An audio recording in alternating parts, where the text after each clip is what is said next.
reports that his mother posted a series of anti-gun rants on Facebook. By the way, I'm sorry. Now the parents' politics matter? Oh, really? Oh, really? Quite interesting.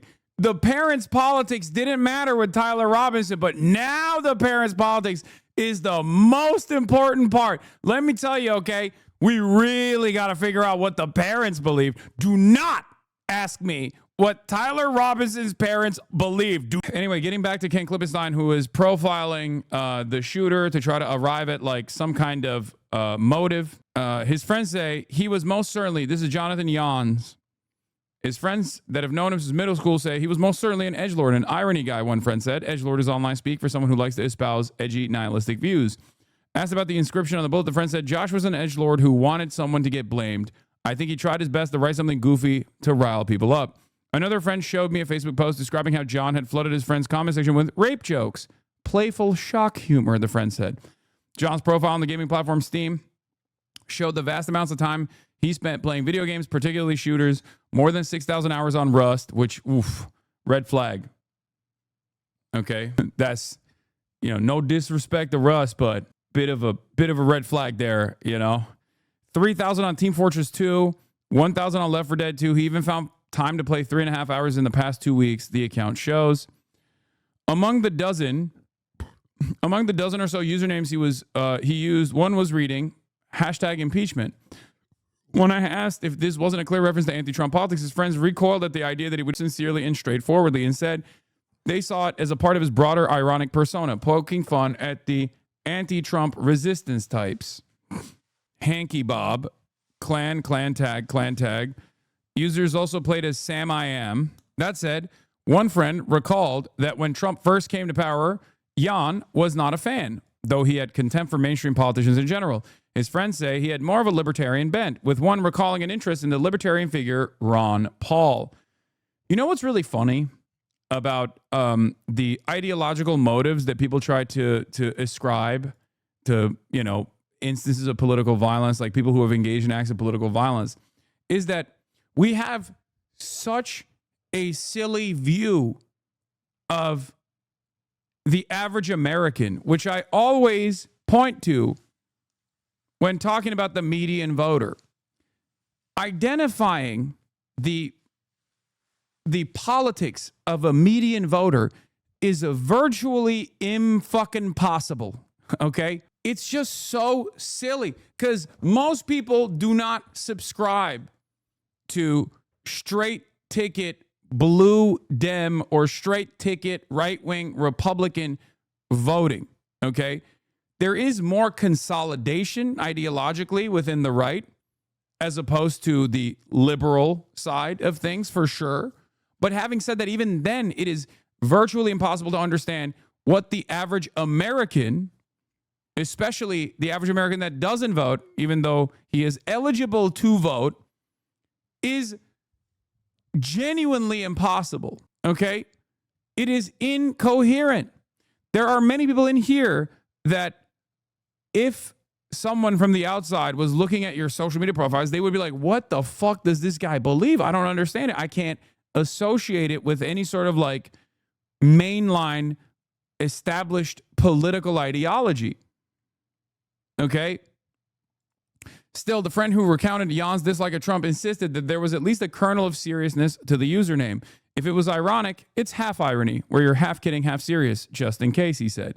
He was never really into politics, especially not politicians, said another friend who had known Jan since age 8. He was into politics only in the 4chan sense, contrarian, provocative, boundary pushing for laughs, not conviction.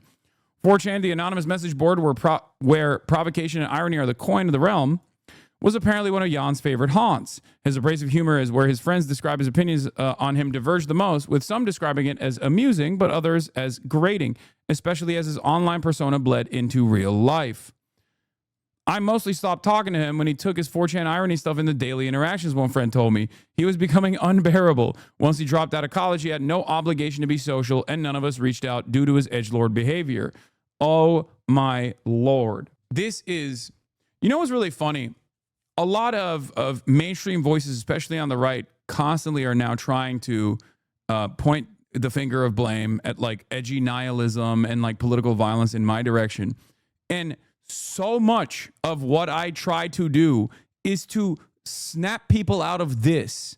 Like literally, if people come in here and watch me for half a day, they will realize that a big chunk of what I am combating is exactly this: the social isolation that comes from finding yourself steeped within like incel, extremely online, irony poisoned, nihilistic circles that basically push your real life social interactions into the background as your online persona, under the guise of anonymity, becomes more and more your real world persona as well. And it causes people around you to go, ew, gross, get the fuck away from me. This is a big part of the reason why I always say touch grass. This is a big part of the reason why I always say be fucking normal. Okay? I would have to say you're doing a terrible job. Yeah, that's unironically the most untrue thing you could say, because there are a shit ton of people in here that have found not only a sense of community online, but also have found themselves doing more productive shit in the real world as a direct consequence of me urging them to stop and shake themselves out of this like weird, deep, dark, nihilistic fucking internet-based online circles that they find themselves in. Whether it be going out and working out, whether it be urging them to join their local organizations and things of that nature. I wasn't able to find anyone who, with insight into Jan's more recent views, something that his friend said was unsurprising given his withdrawal from social life over the past few years. If you're having trouble finding people besides immediate family who knew him, that's part of the story, one friend said. Every mutual friend drifted away over that kind of edgelord behavior. A fledgling version of Jan's humor appears in the following YouTube video since removed from when he was a high schooler, a tongue-in-cheek parody of tech advice videos. Hello there, Facebook user. Are you tired of scrolling through your Facebook feed mindlessly? Well, there's a solution. You can unlike all your crappy pages. The following audio recording of Jan bombing at stand-up comedy was shared with me. It drew a comparison by one friend to the 2019 Joker film starring Joaquin Phoenix as an off-putting loner who also tried and failed at comedy. The film culminates in a scene in which the Joker gets his revenge on the entertainment world by gunning down the host of a popular late-night TV show. The audio from his attempted stand-up routine where he bombs now resonates uncannily with Joker, the friend said. Ironically, Jan's contempt for Trump and the major them with one of the most intensely partisan news cycles in recent memory. In this sense, the joke is on him and all of us too. This still doesn't mean that the shooter has no profiles in or has no ideological profile that could be left slanted in any capacity, in any way, shape, or form, for the record. But this paired up with the fact that do not play the audio. It was so bad, I'm not going to play the stand-up. I'm not going to do that. Come on. This paired up with the FBI investigation that has yielded no results, both in the case of Tyler Robinson and also in the case of this shooter as well, to any sort of like left-adjacent groups, like left-adjacent associations, makes it much harder for the government to develop a profile that would justify significant incursions on free speech. Do you want me to actually look at the fucking failed bomb stand-up routine that was audio? I guess it could like show us a little bit more of the background, but it's from 2019. Was it the Dallas Comedy Club last time? All right, so I'm going to start out with talking about something pretty serious. My buddy was talking to me the other day about reality TV, and he didn't like it too much. He said reality TV should never be played on TV, and I was all taken aback, like, whoa, dude, come on. I have some extremely bad insecurity issues about myself. They constantly eat me up alive. And reality TV is a remedy for that. That's a perfect remedy. And it applies I'll be to me, honest, so. Right off the jump, just hearing him speak, this is more consistent with like loner, antisocial personality disordered, like socially malignant shooters that we have seen in the past, as opposed to someone like Tyler Robinson, who very clearly still had friends at the point of the alleged assassination of Charlie Kirk that he allegedly participated in. You see what I mean? Like, this reminds me more of like a Thomas Crook style individual where their politics are indecipherable. and it just like kind of doesn't make sense. Is this at the Comedy Mothership? I don't know. As far as like Luigi Mangione or Tyler Robinson goes, their background does not correspond to like the average profile. The average profile of like a school shooter or a mass shooter, a person engaging in like a horrific act of violence. This seems to be more evidence that the political shooting is supplanting the school shooting as a path to notoriety for suicidal and nihilistic, socially maladjusted individuals. Yes, this is my argument as well. This is what I am seeing as well, especially because these things have a tendency to create copycats. In the past, and I said this yesterday, in the past, when people wanted to make a name for themselves, when someone was like a socially maladjusted, isolated, alienated, sometimes mentally ill person, right? And they had suicidal ideation. Instead of doing suicide by cop, they would go and engage in a mass shooting in an area, in an environment that they've designed for themselves that have tremendous control over their lives. If you're young, it's the school, right? The school is restrictive. If you are older, it's your workplace, right? It's your resentment. It's the resentment that you experience that you associate with a hierarchy that holds you back, right? But I think a lot of these people have now realized that given how much school shootings have become commonplace, it doesn't actually end up getting you the broad recognition and the constant back and forth. Like, what's the reason why he did this? What's the reason why he actually? Let's try to identify the motives. Let's like dig into the background of the shooter, because like the evidence itself is built in. I mean, look at the Annunciation Church shooter, right? Right-wing profile, insane, highlighted a bunch of fucking white nationalist mass shooters. That was a story that was around for like 2.5 days. And then people made their partisan motives, people made their partisan framework very clear in that process. And then they just fucking moved on. So you don't get the same level of elevated profile from stuff like that. So then you see, I think, people engaging in acts of political violence because they think this will allow people this will give them more notoriety. And if I were to like try and dive into the mindset of a person like this, if I were to dive into the mindset of a person like this, I suspect that this is for them a way to chase fame, a way to have a semblance of control over their lives when they feel like they've completely lost all power. They have no way of developing autonomy. They feel alienated. They feel isolated. They don't have any friends. They don't have any purpose in life. And they feel like this is a way to become powerful in their own minds. This like sick, twisted way to try and get notoriety and therefore some kind of power even after they die. Now, I don't think that for Luigi that was the case, right? I don't know, but it didn't feel like that was the case for Luigi Mangione. But it doesn't matter because like the endless back and forth in the aftermath, the endless media cycle, looking at the motives and looking at the causes of why this kind of violence was outright celebrated, right? Allegedly with Luigi Mangione. That in and of itself, I think, created a media environment that made it so that other people would look at that and be like, I want that.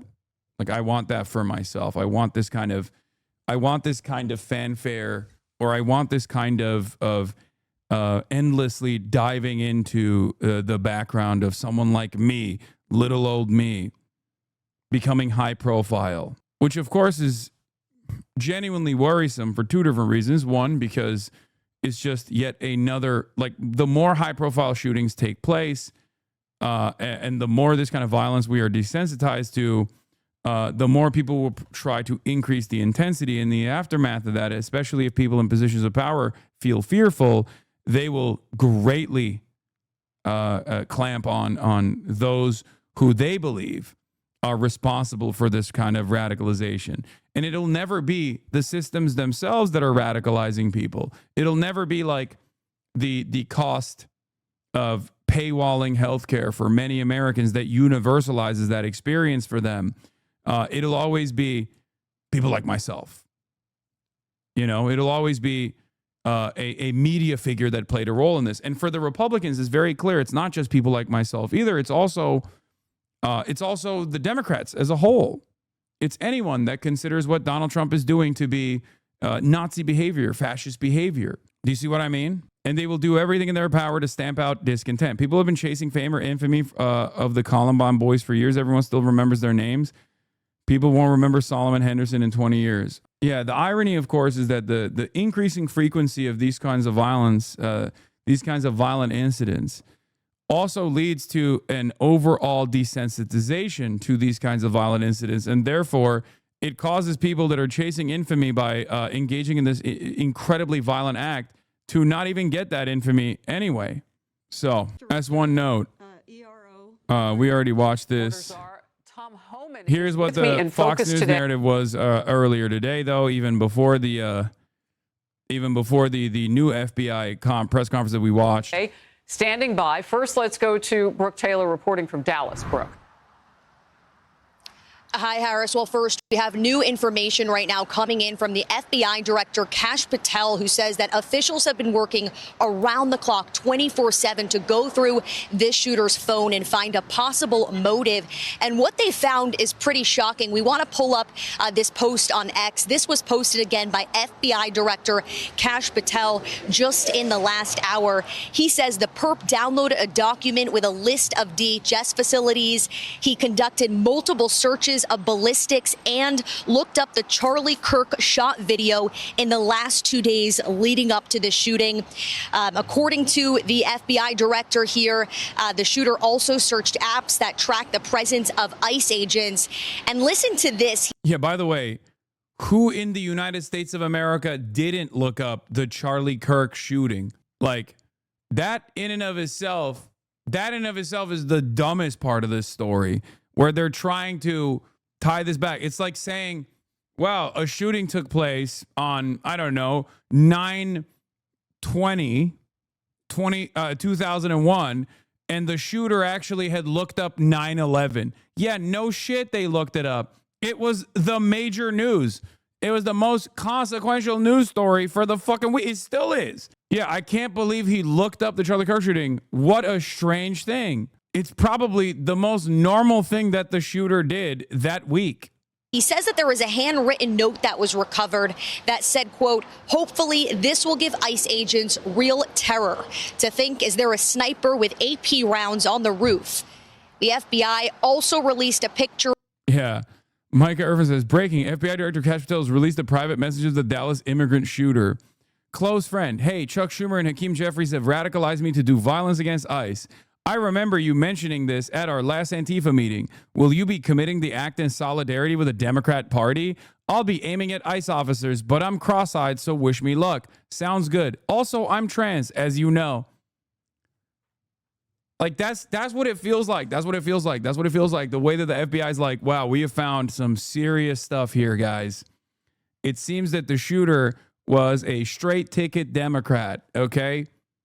And also loved the communism that Nancy Pelosi was advancing in America. It seems to me like this narrative might come across as very convenient for all of you, but I guess we have no more questions. There it is. The communist Hakeem Jeffries. This is satire, right? Yes, this is a joke.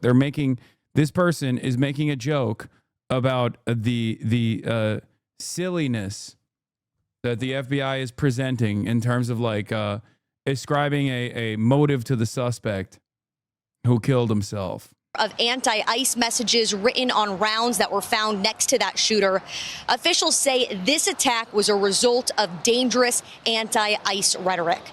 Officials say the gunman was firing at that ICE facility from the rooftop of a nearby building. He fired indiscriminately with bullets flying all around inside and outside that building. He also hit a van in the Sally Port that was carrying 3 illegal migrants. Officials say one of them died and the other was taken to the hospital. Sources close to this investigation shared this picture of the shooter's driver's license with me. He is identified as 29-year-old Joshua John. Officials say he shot and killed himself when officers cornered him. The New York Post reports that his mother posted a series of anti-gun rants on Facebook. By the way, I'm sorry. Now the parents' politics matter? Oh, really? Oh, really? Quite interesting. The parents' politics didn't matter with Tyler Robinson, but now the parents' politics is the most important part. Let me tell you, okay, we really got to figure out what the parents believe. Do not ask me what Tyler Robinson's parents believe. Do not.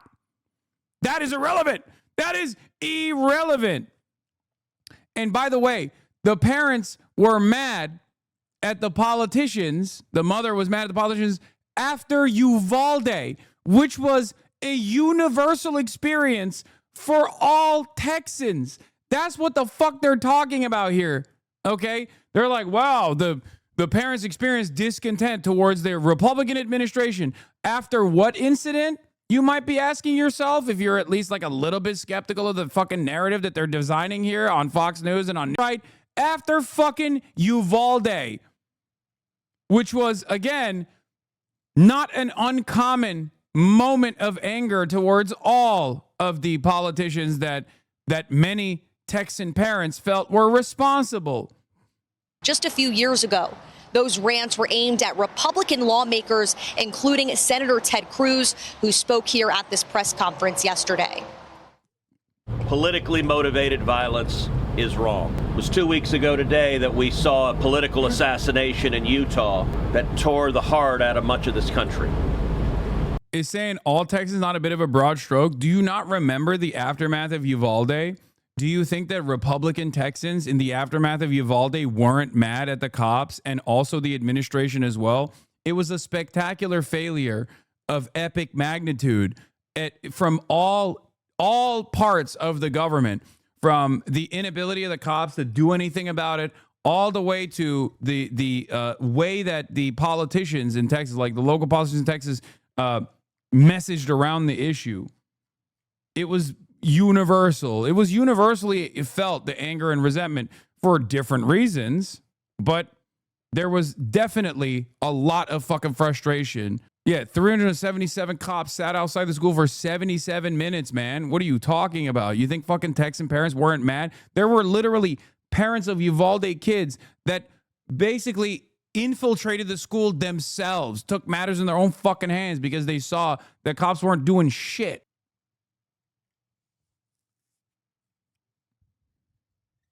Are you kidding me? Yeah, that's the one where cops just sat outside playing fucking Candy Crush and shit. And then the politicians try to be like, door control. We need door control. Yeah, they were arresting parents that wanted to get their kids and stuff. Like, it was crazy. It was one of the most insane stories of coming out of Texas. They prosecuted families that were critical of the cops after the incident. Every part of that was a perfect demonstration of how Republican governance works.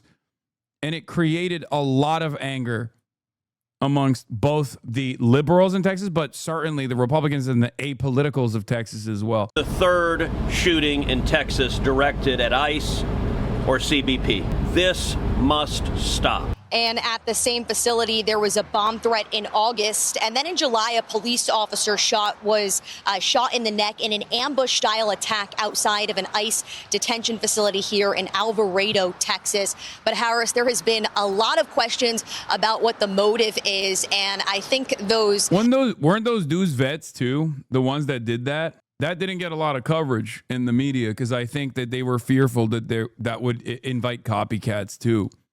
But I'm pretty sure it was a bunch of fucking Marines that did that. Again, remember, I warned about this. I talked about this even before the election, as I brought back historical examples as Donald Trump was running around talking about Operation WB, okay, won't say the word, it's a slur. I talked about how these kinds of mass deportation initiatives invite a lot of resentment from the local population where you do it.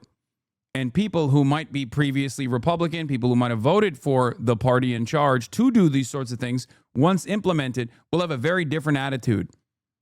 Okay? Donald Trump was running around celebrating Eisenhower in the aftermath of the Bracero program, doing mass deportations of those of Mexican background, including American citizens of Mexican background, for the record, all the way down to the migrant workers that they had brought into the country, and the people that were hunting down the marshals that were trying to do this deportation policy were the fucking Texan ranchers. Documents and what the FBI director Kash Patel just put out paints a pretty clear picture there. Brooke, thank you very much for getting us started. I want to bring in now Tom Homan, border czar, and you have been warning us about this as a country for months. You have said this on this very program. If you have just a moment to stand by, I'm going to play you saying what you knew would happen. I said 2 months ago, Harris, that if this rhetoric didn't stop, there would be bloodshed. And I'm telling you, it's only a matter of time before there's an incident where an ICE agent is going to have to take a life or an ICE agent is going to lose a life. Being compared to Nazis and racists, that it's going to end with a use of force that either a criminal is going.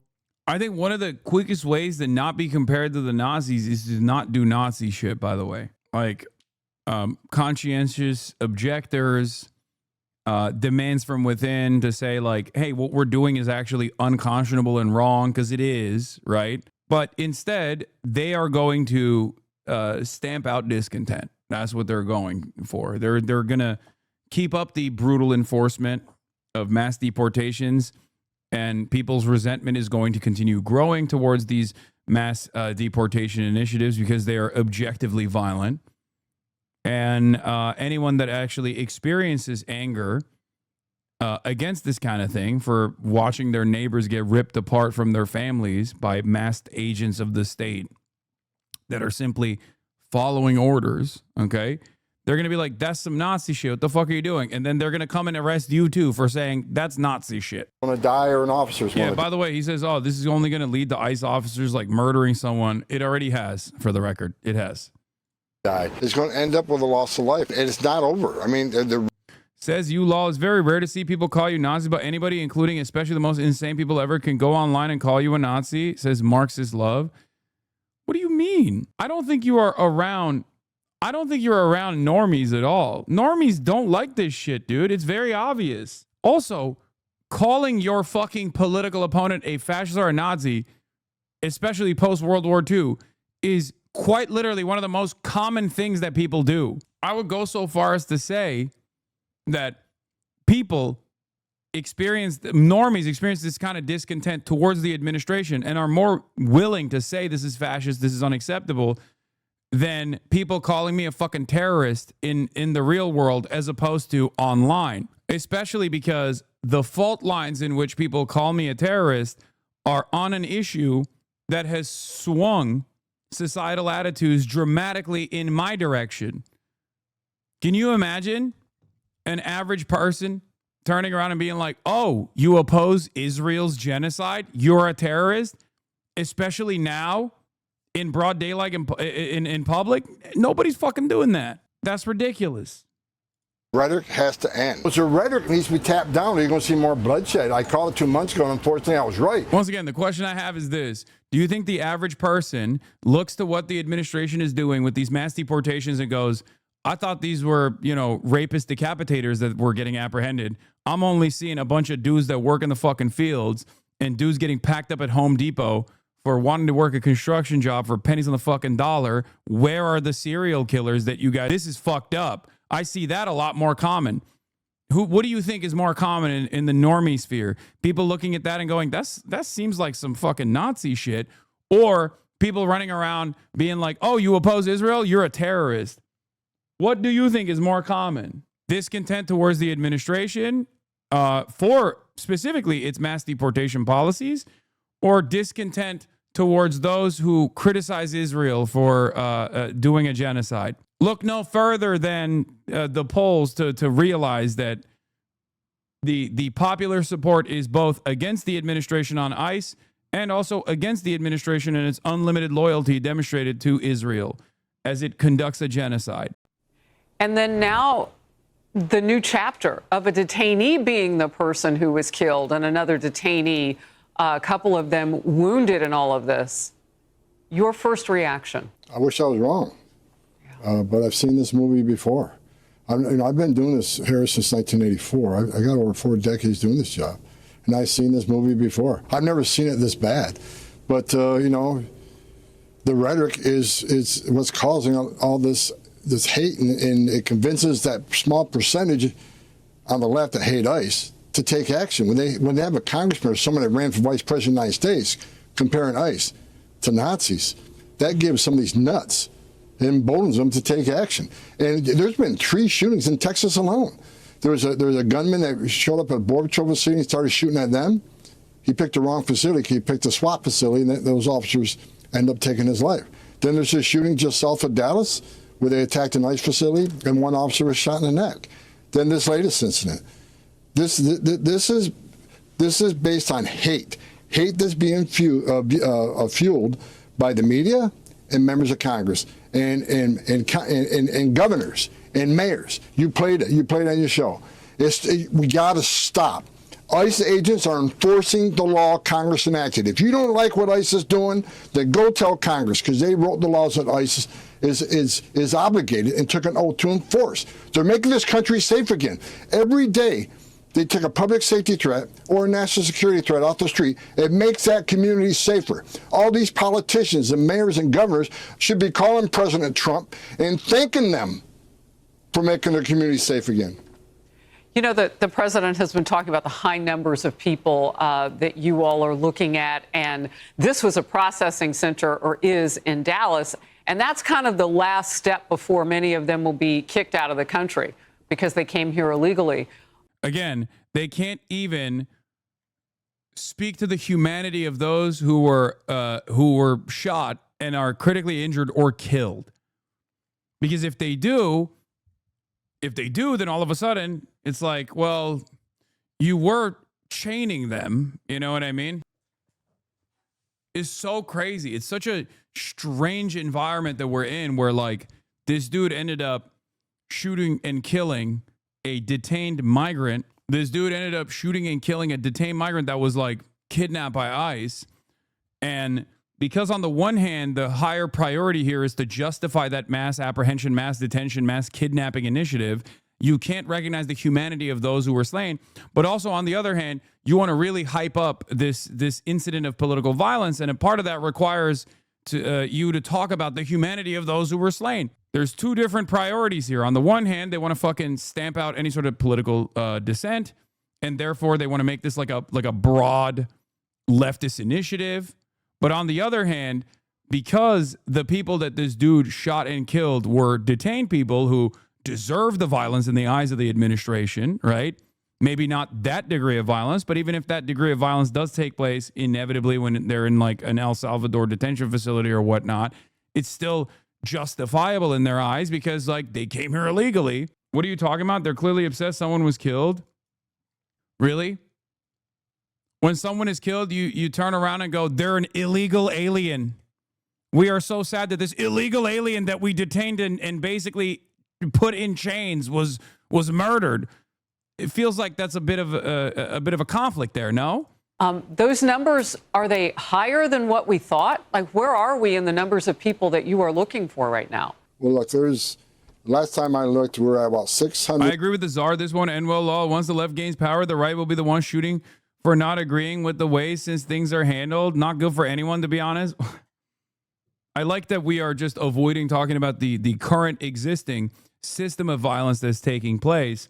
We're fantasizing about hypothetical violence that might come in the aftermath of like left seizing power somehow and then dramatically restructuring American society in this left vision. And then there will be right-wing violence that takes place. The mind of a centrist is incredible to me, okay? Dog, the majority of times it's still the right, whether they're in power or out of power, whether the victim is a right-wing figure or not, the majority of times it's still the right doing the violence. Not that it matters ultimately. I think like this kind of back and forth on like where this political violence is coming from, I find to be a silly, foolhardy endeavor, because violence is a constant in American politics, both at the systemic level, but also certainly decentralized acts of violence as well. But, you know, even if you were to look at it from the point of ideology, like who is doing the violence, who's doing political acts of violence, who's responsible for a large share of domestic terror, for example, it's overwhelmingly far-right anti-government extremists.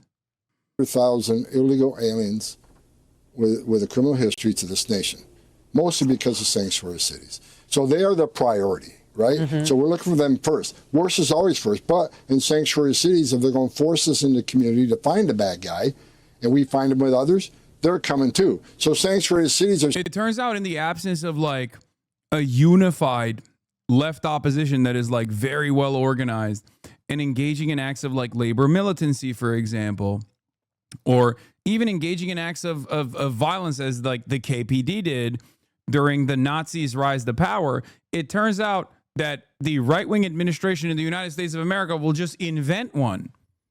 They'll invent like a left boogeyman that they must stamp out. And in the absence of any sort of counter message from the left flank party, okay, the liberals, the Democrats, they can just get away with lying. They can get away with building a villainous force, even when all evidence presents the exact opposite reality. But remember, this is, I always repeat this, and it's really important. It's actually a big part of what I talk to the New York Times about, is that right-wingers can get away with violent political rhetoric by simply pointing to the pre-existing systematic forms of discrimination that have been normalized. That's why they don't have to be like, you got to take matters into your own hands and start fighting back or anything like that. No one has to ever say that. Ben Shapiro can run around and simply present the existing form of violence, like whether it be ICE deportations or whether it be police brutality that disproportionately targets black and brown communities and underserved neighborhoods, poor communities, and say, we want more of that. And broader societal attitudes do not automatically read that as someone demanding more violence. During the Jim Crow era, for example, you could look at the unjustifiable practice of segregation, an inherently violent practice that had inherently violent outcomes. And as long as you were not demanding lynchings, or even in some instances you could demand retribution of the sort, it was not seen by broader society as someone demanding more violence. It was seen as someone that was demanding the systems to exist in the exact same way. But if you said, we have to fight back against this, then you could be presented as someone who is actually violent. You're going against the existing law. Why wouldn't you want separate but equal? I mean, equality, it's right there in the name. It's separate but equal, right? Saying, well, they're arresting non-criminals because you forced us into the neighborhood to find that guy. And when we find them many times with others, we're not going to turn our back. We're not going to enforce the law that Congress enacted. We're not going to uphold the oath we took. If you want less collateral arrests, then let us in the damn jail. We're safe for the agent, it's safe for the alien, and it's safe for the community. But they won't do it. Look, we were always careful with the Nazi comparisons here in Germany for a reason, because there are levels to oppression and right-wing ideology, but the shit going down in the U.S. literally goes by the Nazi handbook. Not only the rhetoric, but the whole ideological skeleton. And this Horst Wessel shit with Kirk proves the point again. ICE literally behaves like the SA. Oh, for sure. And like, remember, just as the Nazis did, they obviously exist within the confines of reason when they're expanding on the permission structure of violence. They're not going to immediately be like, every liberal that says you should be nice to gay people are my op. They're not going to immediately. The Nazis never went around being like, we're evil and we love doing evil, and that's why we want to apprehend all socialists and all communists and all Jews because they're nice. They don't present it. They didn't present it like that.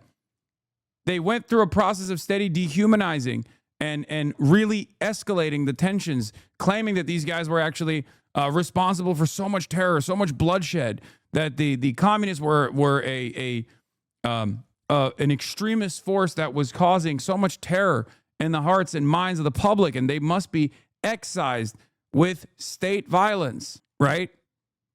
They ahead of time, they presented it as like the reasonable position. People have such a funny black and white understanding of like fascism and how it develops and how the out groups are presented and how the in group is presented, because we have like, I guess the hindsight bias here. Like we assume that the Nazis were just like, hello, we are the bad guys. We love doing bad shit. All of our opponents, they are the good guys. They love doing good shit. But because we are the bad guys, we are going to do bad things to them. That's not how that works. That's never how it's worked. There has never been a system of violence that was enforced and defended by those in positions of power while simultaneously recognizing that they're bad. Of course. Throughout my career, I buried Border Patrol agents. I buried ICE agents. I've handed too many folded flags to spouses and children of those that died in line of duty. For God's sake, stop the rhetoric. Let's sit down and talk. But you can't keep attacking these men and women. They're patriots. Okay, for God's sake, I'm turning into Tom Homan. For God's sake, stop mass deportations. Stop mass apprehensions. It is unjustifiable. It is evil. It is violent. Please stop it. We say it all the time. Nobody listens. Please stop it. Please. It's just like, oh, why don't we just debate it? It's like, what can we debate? Nobody's listening. It's not like there isn't mass discontent against this sort of stuff. There is. You know what I mean? It's like there are polls conducted on this, okay? This was Trump's most popular policy, okay? And once implemented, very quickly, especially in areas where it was implemented by force, people didn't like it. Even people who voted for Trump didn't like it. Why? Because it was built on a mountain of lies. The notion that like undocumented migrants were responsible for a large share of crimes on U.S. soil was a lie. It was the actual opposite of reality, okay?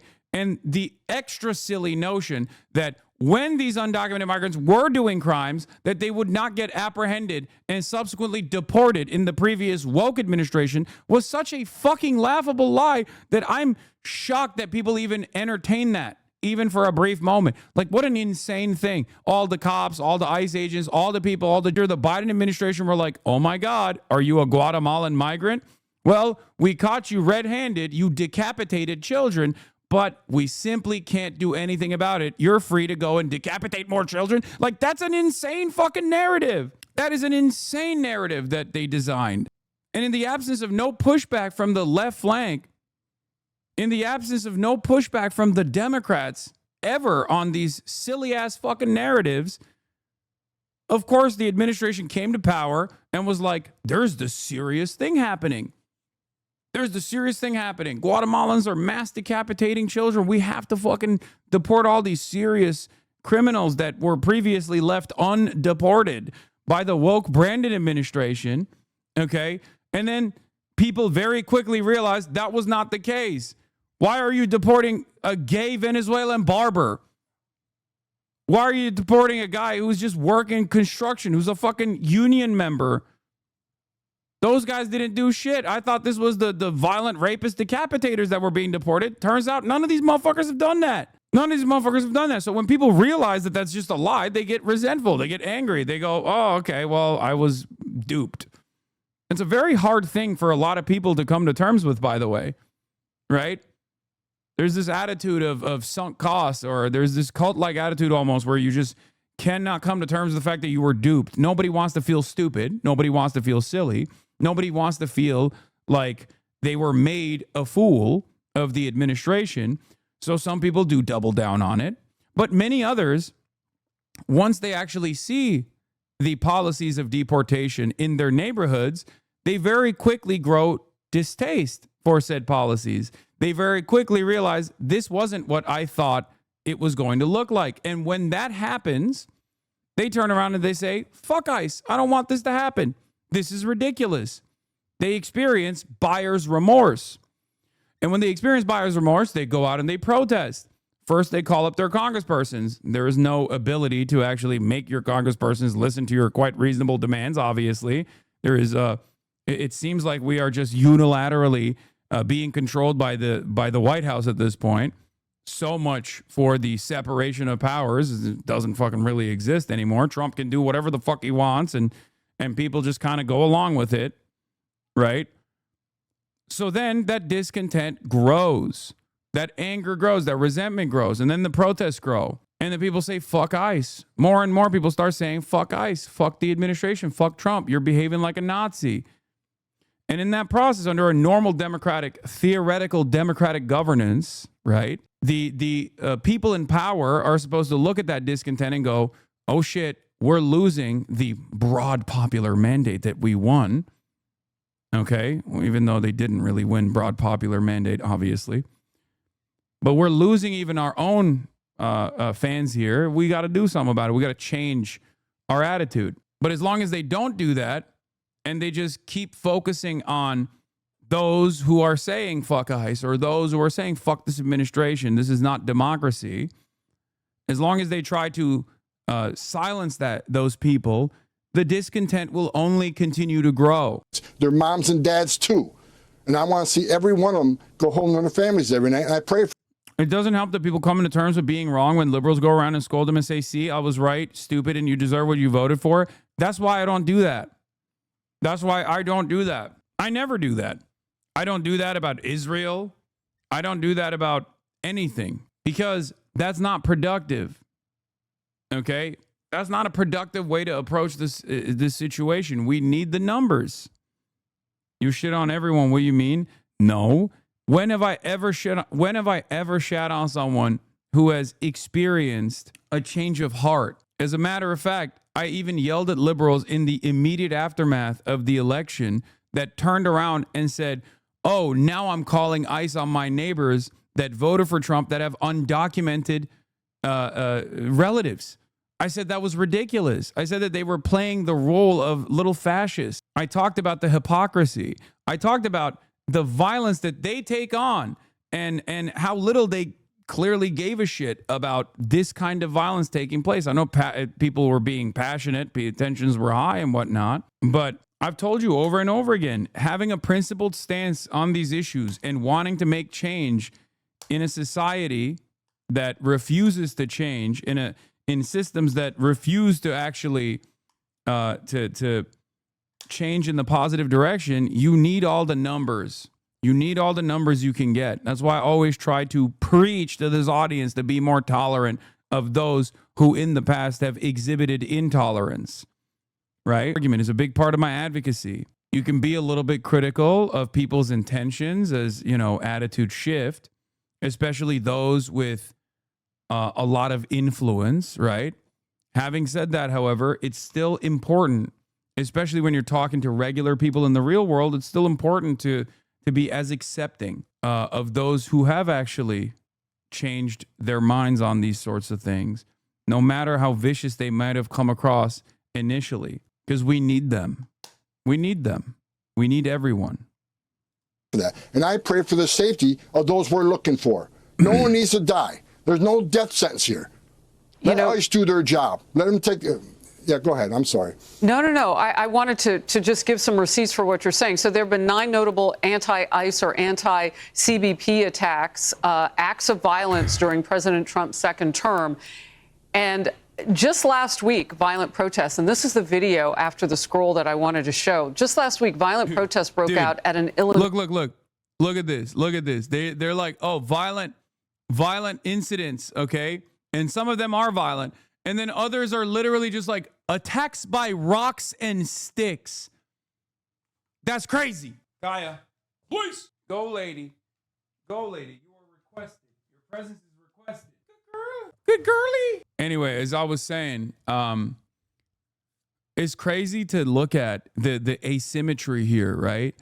These are dudes with like high-grade military equipment that are going around to fields where people are working and mass apprehending and arresting them under the suspicion that they might be Mexican. And then when someone goes, nah, fuck that, and like throws a rock or a stick That's like, this is the most violent incident that has taken place. And a lot of Americans actually do operate on this boundary where they go, yeah, you can't do that. What the fuck do you mean? Yeah, you're going to get shot. It's like, if you have an anti-violence position that is consistent across the board, you should be in utter horror at the systematized version of violence that is unfolding in front of our eyes. When you got a fucking unaccountable military being applied domestically to your neighbors that are getting mass apprehended for a minor crime, only to be deported to an El Salvador slave labor prison colony. Yeah. Here's a great example of that. That asymmetry. Oh my God. That was really cool, guys. You guys are super cool for that. Wow. A lot of Americans actually look at this and go, well, you got what you deserve. There is a bootlicker tendency in the minds of many, many Americans. Okay? I think this is completely and utterly unacceptable. Cruelty. Look at the enjoyment they seemingly derive from behaving in this fucking violent way. You have to always apply this standard. Is the apprehension worthy of the offense? Is the reaction worthy of the initial offense here? That's an old lady, man. That's an old lady. No, what the fuck? No, what are they doing? He immediately, close up, starts peppering paintball rounds at this old lady. And then goes for the throat and just slams her into the fucking concrete. And look at the modesty presented here. The first thing that she's still thinking about, even when she's going down, is to just hide, is to make sure that she's not on the ground and you know, you can see her body, that she's not exposed. That's a hero. They slam her into the ground. And then the first thing that they do after they slam her into the ground, when you know she is no longer a threat, she was never a threat to begin with, but she is absolutely not a threat any longer by every metric, they start shooting her. How can we act as though we live in a civilized society when the agents of the state behave like this? How? I don't look at what these guys are doing as anything but the same kind of violence, if not worse, because they have the mandate, the broad mandate of the state to do this sort of thing. So they have a higher power here, they have to exercise restraint here more than the average person does. But I look at this as violence. I see this as what it is, violence. Unfortunately, for many Americans, once someone is wearing the badge or wearing the military gear, they do not see it as such. They don't see it as such. They see someone wearing the badge and they think they can do whatever they want. There has to be, and there is, within the confines of the law, there is a concept called proportionality. Okay? Whether you are the military or whether you are a member of law enforcement in any capacity, or even if you are someone who is adjudicating over a court case, there's a concept of proportionality. Is the incident that demands a response from the police or from a legal authority worthy of this level of violence? Is it proportional? Or is it an escalation? This cannot be seen as anything but a severe escalation. I don't think a lot of Americans understand what it looks like when this system collapses, when people no longer have faith. Americans are very fortunate to have lived in this bountiful empire where no matter how bad things get, there is still like some infrastructure that you can rely on. The notion that like people nominally care about the Constitution and these other institutions like the courts, right? There are certain principles that we care about, that we hold near and dear, okay? And we've taken that for granted. And while all of that is being ripped away from us, we fail to comprehend what it looks like if people do not have any faith in these systems whatsoever, okay? That's chaos. That's chaos. That's uncontrollable chaos. Flying prospect. This is why I've always railed against accelerationism, even though it's seemingly out of my hands at this point. And it seems like the liberals were the accelerationists all along with their inability to address the crisis at hand. They have allowed the Republicans to win over and over again and continue to accelerate. When all institutions fail and we have no one to rely on but ourselves, that creates an environment of instability, fear, and chaos. This is what happens when the social fabric rips apart in front of our eyes. When a guy that does that, when a member of law enforcement does that to a person engaging in an act of civil disobedience, and there are no punishments for that person, you teach every single other member of law enforcement that that is appropriate, that no amount of violence that you engage in is going to be punishable.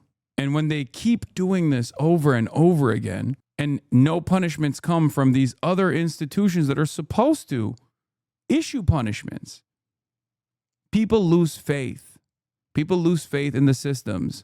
People lose faith in the Constitution. People lose faith in those who are technically, in theory, tasked with defending them. Because that's what these guys are supposed to be doing. That's what all of these guys are technically doing, right? They're supposed to be defending us. This is in our best interest, right? That's what it's supposed to be.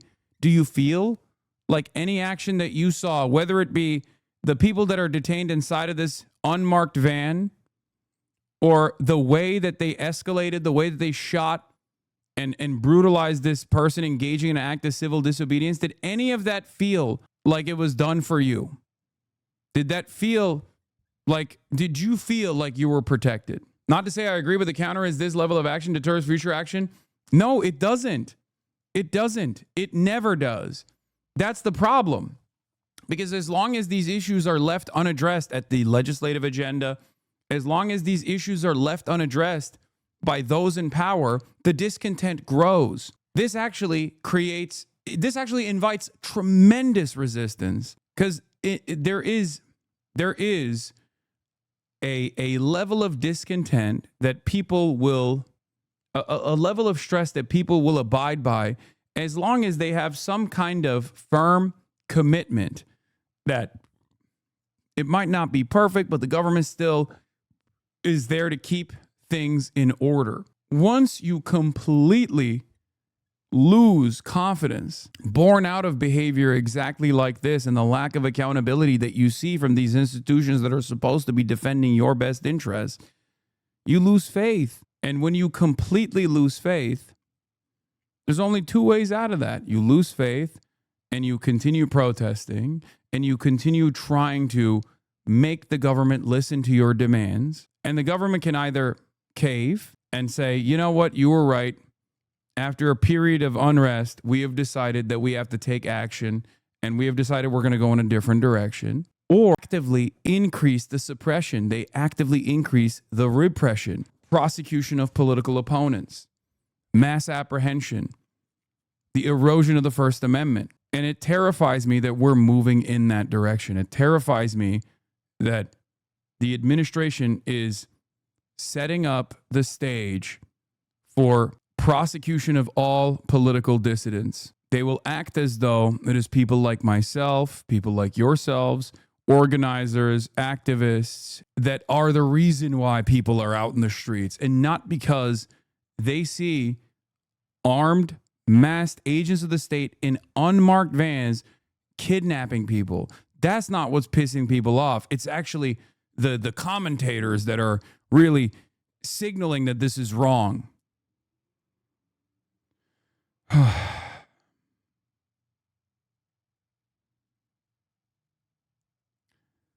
Look, I will assure you that I'll be here for as long as I can, okay, till the very last step. But make no mistake, I'm warning all the liberals and anyone who's apolitical in your lives that we have to be organized, okay?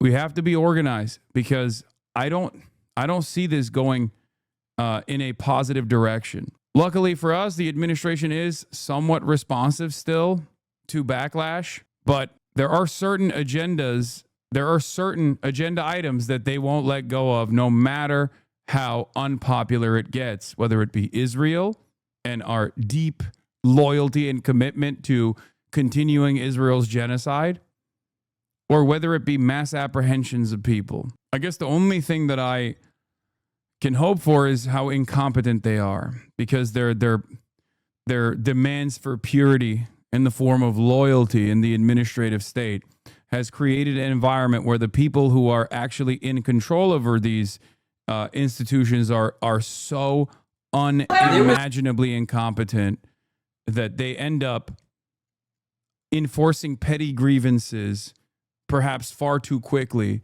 and that creates a lot of backlash, which forces them to back away. Why are you warning liberals? It was liberals who were all in on Trump's threat to democracy in 2024. Why am I warning liberals? Because they didn't take it seriously back then, because if they had done so, they would have actually done something about it, and they're still not taking it seriously right now. I know for a fact that there are a lot of people out there who probably think, who are either apolitical and completely oblivious to what's going on, or are liberals and they were like, we voted, we did our job, now it's up to everybody else, fuck them, okay? That don't realize that they too need to be out in the fucking streets, okay? I know that there are a lot of people who still blame the left, for example, who say, oh, you guys didn't vote. They fantasize about